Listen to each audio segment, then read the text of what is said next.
everyone talking about Le Male Eau Fraiche Superman Edition by Jean-Paul Gaultier. As everyone's probably familiar watching this, Le Male has so many different flankers. They're always coming out with different stuff of like summer editions and this and that and Parfum versus Aviator, just all these different things.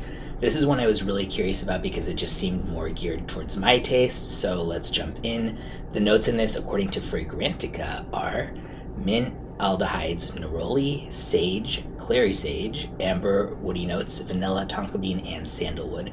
I tried to poke around some other sites to see, is that really what the notes are? Because as we know, Fragrantica often shows stuff in the notes pyramid that is not completely accurate, even if it hopefully at least captures the spirit of it. Couldn't really find that, so leave a comment if you know what the notes are, if they're different than this, but I would say this feels pretty accurate. So it opens, mint and aldehydes, already kind of vanilla and tonka beany from the opening as well. The neroli's not super strong here early on. A lot of times fragrances with neroli in them are just really astringent and so citrusy. This isn't like that. And not in a good or bad way. That's not a compliment or an insult, just as a reference. By the, actually right from the beginning, I would say this smells a lot like it was inspired by, and I'm sure it was, Versace Eros, specifically the EDT version, Eau de Toilette. So if you like that, I think you would like this on one hand, but on the other, I don't think you need to go out of the way to find this, because personally I like Versace Eros even better.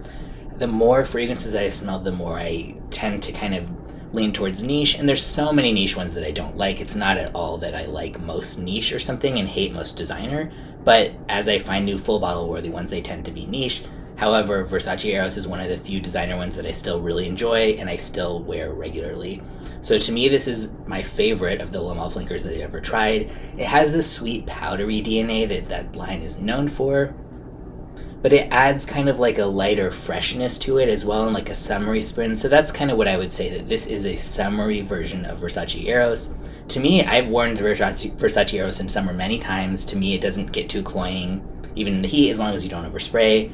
But if that's a concern for you, this might be worth trying. The bottle's pretty silly. It has a picture of, cartoon Superman on it, the classic Le Male body outline, and it says I love Gaultier on the chest or something, which is not my favorite idea for a bottle, but I care more about the scent than the bottle anyway.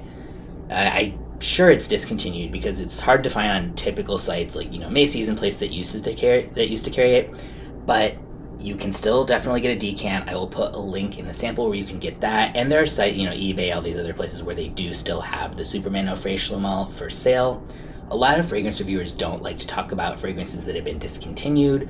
For me, as a viewer, I like to watch ones where they feature those too, especially when there's still decants available. So it's not like, hey, I'm talking about this great fragrance, and yet you can never smell it or something like that. You can absolutely smell this by getting a decant, even if you don't want to get a bottle. And I just like to know what's out there. I like to try different stuff, and so many good ones are discontinued. So if I was only going to stick to active ones, that list wouldn't be as enjoyable for me. Maybe it wouldn't be as enjoyable to watch either.